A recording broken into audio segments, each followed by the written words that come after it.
Eps ke-33, sebuah keputusan. Suruh bersikap biasa, ramah dan welcome kayak nanggapin tamu. Yo nggak mampu. Letta melirik malas, kelihatan kalau nggak suka sama kehadiran Michelle. Beda banget sama Michelle yang tersenyum ramah dan kelihatan pengen berteman. Letta mengambil duduk di sofa bulat yang tentu agak jauh dari Michelle. Michelle mengulurkan tangan. Gue Michelle, nama lu siapa? Pengen gak nanggapi pokoknya, tapi lihat muka Michelle yang beneran tulus senyum, Letta akan jadi orang jahat kalau nyuekin. Dia membalas tangan Michelle, menjabatnya. Letta, lo pasti cemburu lihat gue di sini sama Cakra ya? Tebaknya, masih dengan senyum manis di wajahnya.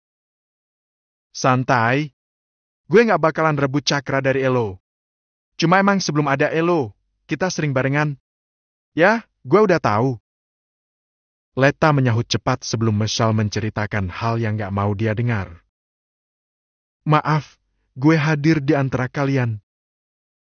Letta menghela nafas, menyingkirkan sesak yang hampir nimpuk dadanya. Di sana, Michelle tertawa kecil. Cakra kelihatan peduli banget sama Elo. Gue malah seneng liatnya. Cuma, yang namanya temen itu emang sering berbagi. Gue cuma minta lo pahami itu aja sih. Michelle beranjak dari duduk, mengambil jaket yang disampirkan di sandaran sofa. Gue cabut ya. Pamitin ke Cakra. Letta tak menanggapi, hanya mengikuti tubuh Michelle yang melangkah pergi meninggalkannya. Mendengar pintu yang ditutup, Letta memukul dadanya yang sesak. Lalu menghirup nafas dalam, mengeluarkannya dengan kasar melalui mulut.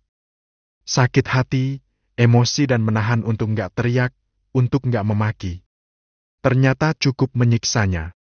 Ceklek. Pintu kamar terbuka, Cakra keluar dengan tangan sibuk mengacak rambut yang sedikit basah. Dia melirik istrinya yang menunduk dengan kedua tangan mengepal. Cakra melangkah mendekat, jongkok di depan Letta. Nei, kok nangis lagi? Tanyanya, memerhatikan Letta yang mengusap kedua mata. Letta menatap suami yang wajahnya tepat ada di depannya. Pengen mukul orang. Ranyeknya dengan isakan kecil. Cakra mendesah, mengusap pipi istrinya yang basah. Kenapa lagi, Han? Tanyanya, menatap ke arah pintu keluar sana. Michelle udah lama perginya. Letta nggak kuat nahan emosinya dan akhirnya cuma bisa nangis begini. Cakra.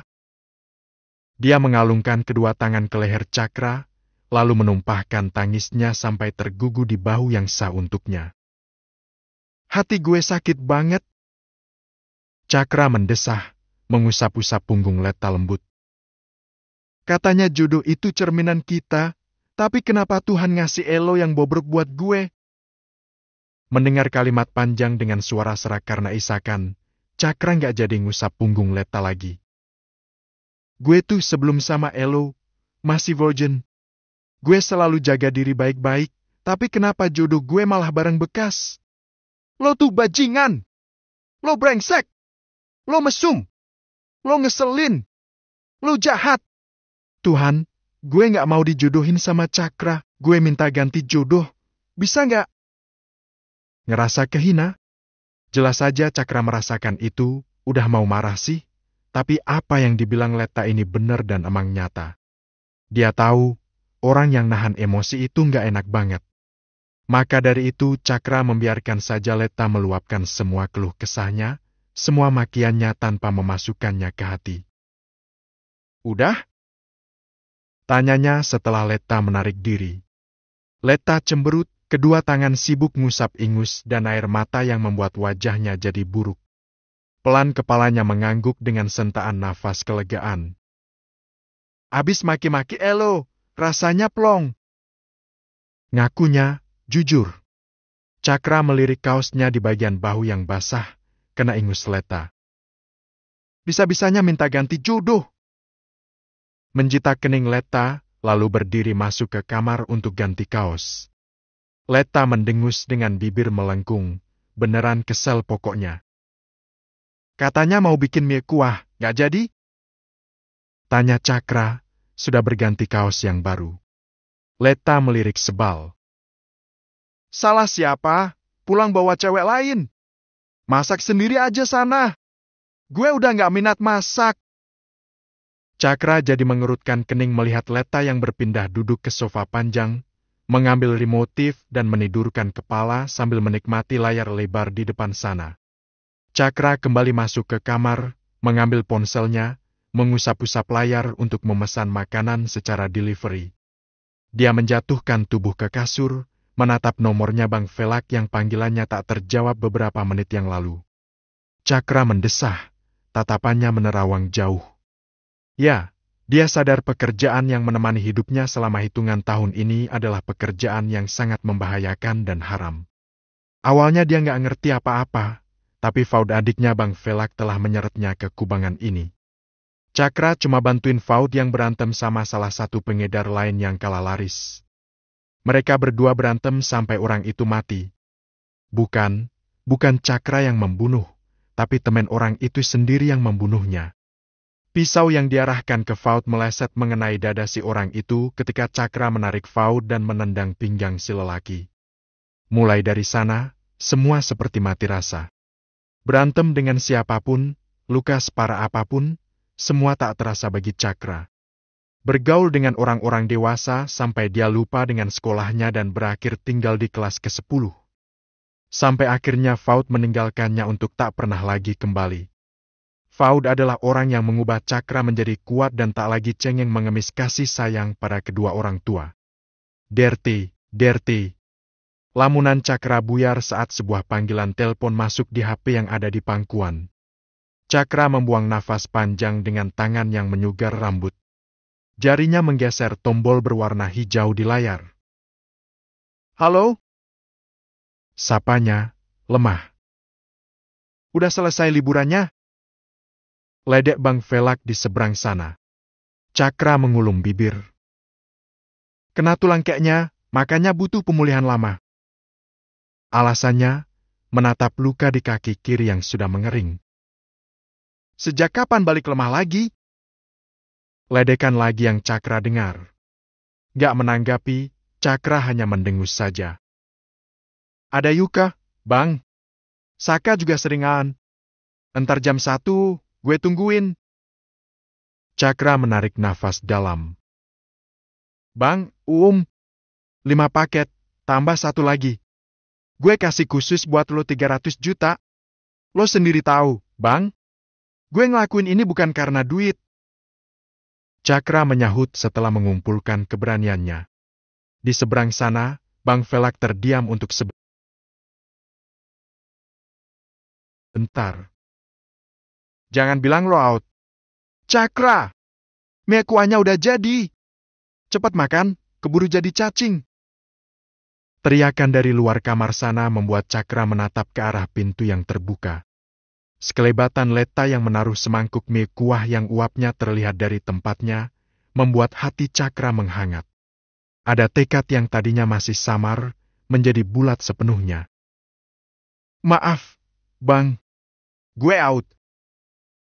Putus Cakra, menarik ponsel dan menjatuhkan ponsel itu ke kasur. Dia beranjak dari atas kasur, melangkah keluar dari kamar. Langsung melingkarkan kedua tangan ke perut Letta, memeluk istrinya dengan erat dari belakang. Cakra! Ih, geli!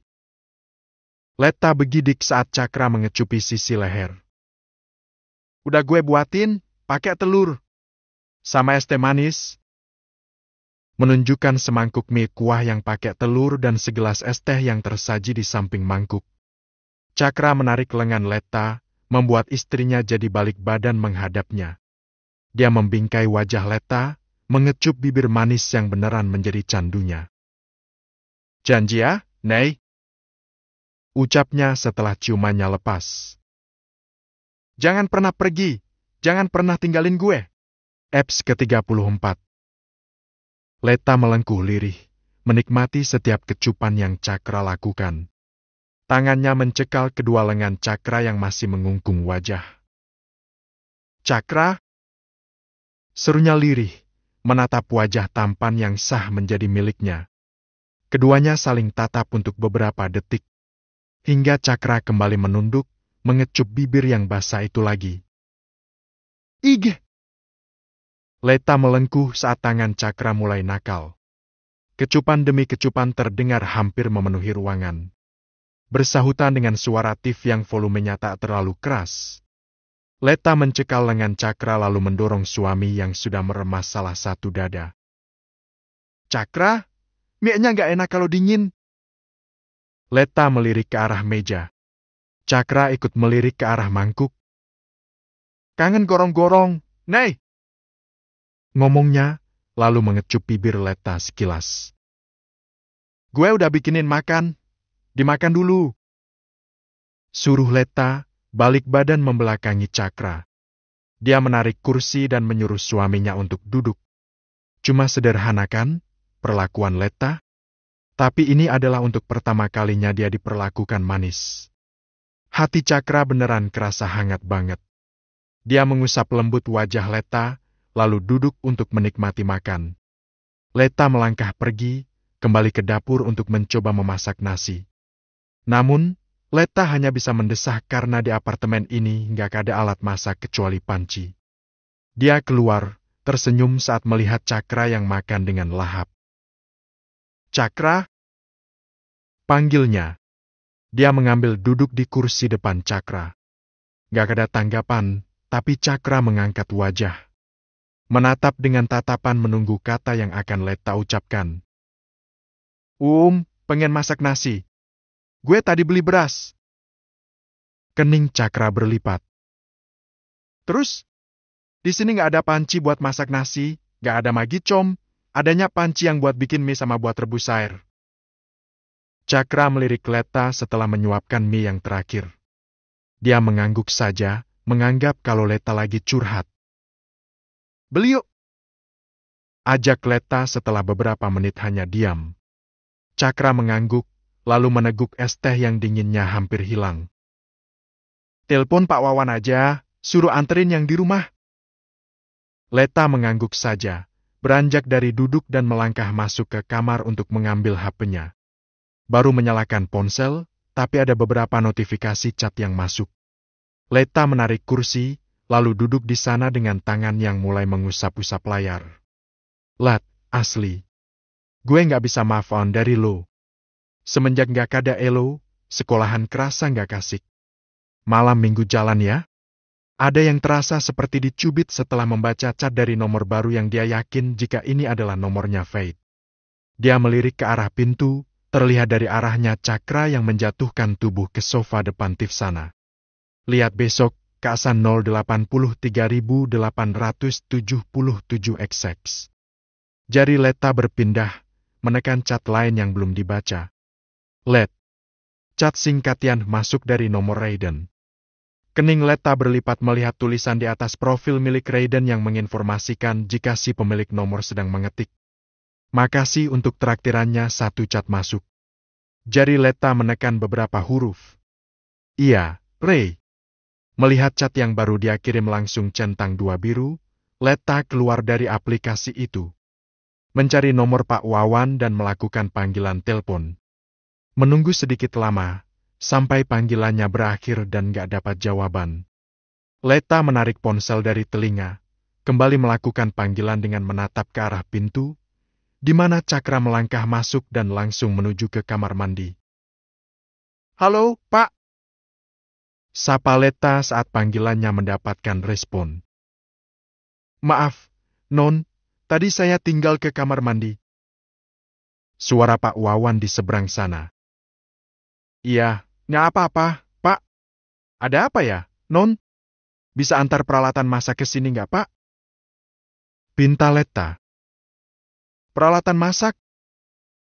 Di sana Pak Wawan nggak begitu paham. Peralatan yang apa, Non? Leta menatap Cakra yang keluar dari kamar mandi. Magicom, panci kecil sama telenan. Sama wajannya, Pak.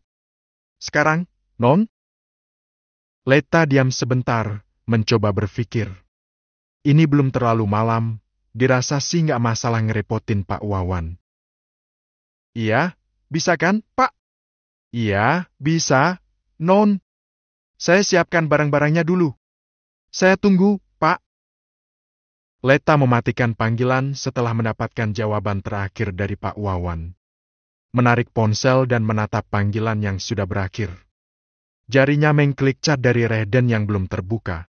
Ada yang mau gue omongin, Lat. Ini tentang hidup lo. Kening Leta berlipat, dia mengerucutkan bibir.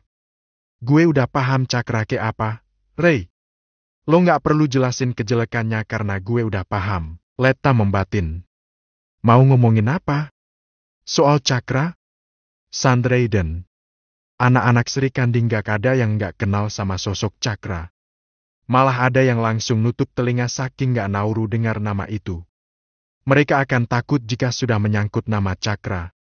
Gue yakin lo bukan cewek yang gak tahu apa-apa soal gaya-gaya pacaran. Dan semua tahu kelakuan Cakra kalau sama cewek, Lat. Terserah lo mau pacaran sama dia, gue beneran gak akan gangguin, tapi please, Lat, jaga diri lo. Cakra udah sering tidur sama cewek luar, dan lo tahu banyak virus di luar sana. Gue gak rela banget kalau sampai lo tertular itu, Lat. Sekalipun kalian main pakai pengaman. Mungkin gue terlihat lebay atau memprovokasi, tapi tujuan gue demi kebaikan lo. Nggak ada lainnya. Leta meneguk ludah setelah membaca cat berentet dari Raiden. Ya, AIDS itu penyebab terbesarnya karena gonta-ganti pasangan. Dan Cakra. Cepat Leta menulis beberapa kata di layar ponsel, mulai sharing mengenai penyakit HIV/AIDS. Leta makin erat menggenggam ponsel, dia menoleh, mencari keberadaan Cakra. Ada debar yang muncul ketika menatap tubuh atletis yang terbalut kaos lengan pendek warna hitam di balkon sana. Santai banget Cakra menyesap rokoknya, lalu mengeluarkan asap pelan melalui mulut dan hidung. Leta melangkah ke arah balkon. Melihat istrinya berdiri di ambang pintu kaca, Cakra tersenyum manis dengan tangan yang melambai. Menyuruh Leta mendekat. Leta nggak langsung mendekat, dia menatap serius wajah ganteng suami yang kelihatan segar, nggak kayak orang sakit. Leta jadi menunduk, menghela nafas kasar sampai dadanya terlihat naik turun. Sini, pen peluk. Kembali tangan Cakra melambai. Leta mendekat, membiarkan saja Cakra memeluk tubuhnya dari belakang.